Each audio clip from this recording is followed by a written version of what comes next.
হাসরের ময়দানে পুলসিরাতের 7টি ধাপে 7টি প্রশ্ন করা হবে। সেই প্রশ্নগুলি কি কি?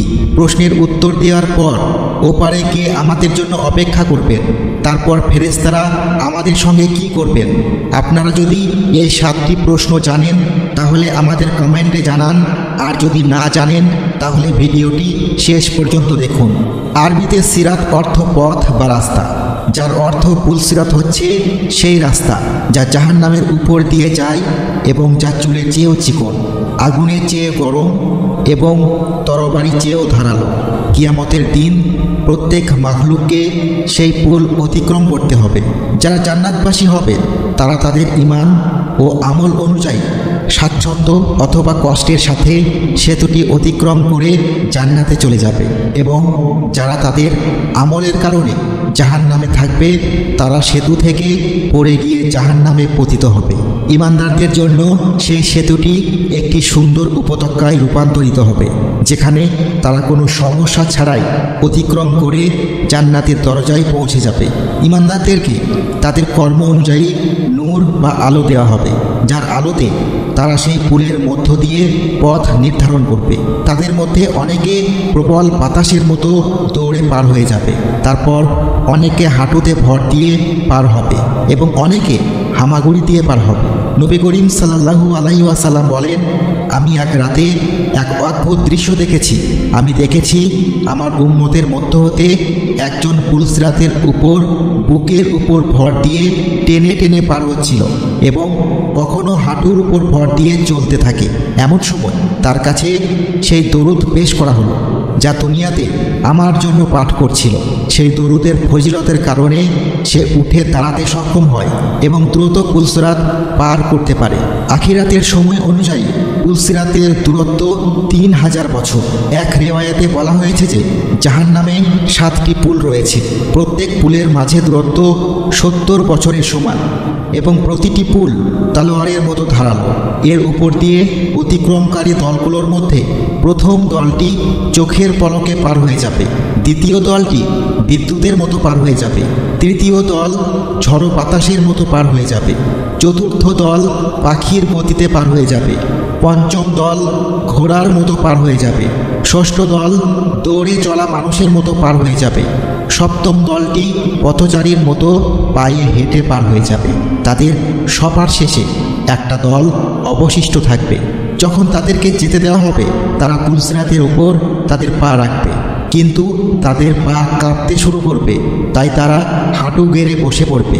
অগত্যা তারা হাঁটুতে ভর দিয়ে চলতে শুরু করবে এবং জাহান্নামের আগুনের স্ফুলিঙ্গ তাদের পায়ে এবং পায়ের তলা পর্যন্ত পৌঁছাবে। তারপর তাদের পেটের উপর ভর করে টেনে টেনে চলতে শুরু করবে। অতঃপর তারা তাদের হাত দিয়ে পুল আঁকড়ে ধরবে, আগুনও তাদেরকে ঘিরে ধরবে। এরপর আগুন থেকে বাঁচার জন্য পেটের উপর ভর করে টেনে টেনে চলতে শুরু করবে। তারা আগুন অতিক্রম করার পর তারা ঘুরে দাঁড়াবে এবং জাহান্নামের দিকে তাকিয়ে বলবে, হে আল্লাহ, আমাদেরকে এই জাহান্নামের আগুন থেকে রক্ষা করেছেন, তিনি মহাপবিত্র। এই সেতুর প্রথম ধাপে আমাদের ঈমান অনুযায়ী প্রশ্ন করা হবে।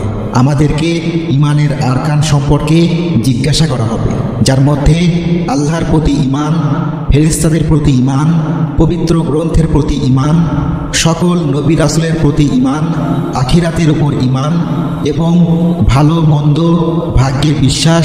এই সকল প্রশ্ন থাকবে। যখন কেউ এই সমস্ত প্রশ্নের উত্তর দিতে সফল হবে তখন তাকে পরবর্তী ধাপে পাঠানো হবে, যেখানে তাকে নামাজ সম্পর্কে জিজ্ঞাসা করা হবে, সে পূর্ণ নামাজ পড়েছিল কিনা।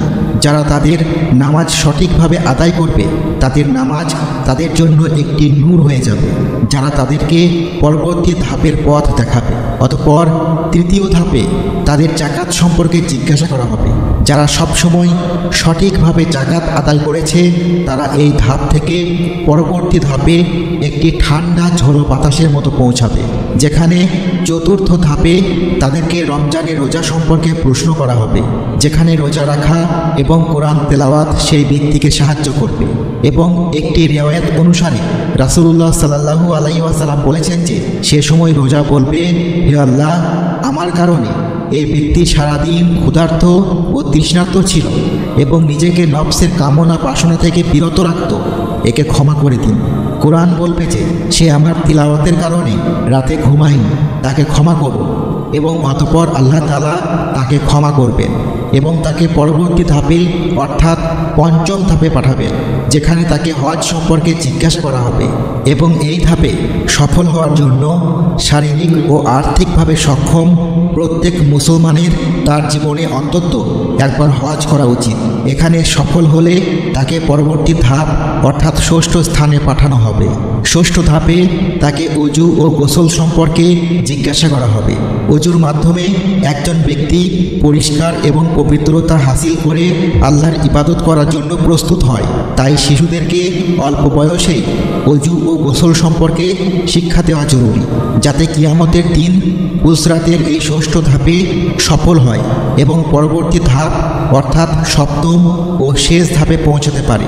সপ্তম ও শেষ ধাপে তাকে বান্দার হক সম্পর্কে প্রশ্ন করা হবে, যেখানে সফলতা নির্ভর করবে আমরা আমাদের নিজের পিতামাতা, আমাদের বৃদ্ধরা, আমাদের সন্তান, আমাদের প্রতিবেশী, বন্ধুবান্ধব এবং আত্মীয়দের সাথে কিভাবে আচরণ করি তার উপর।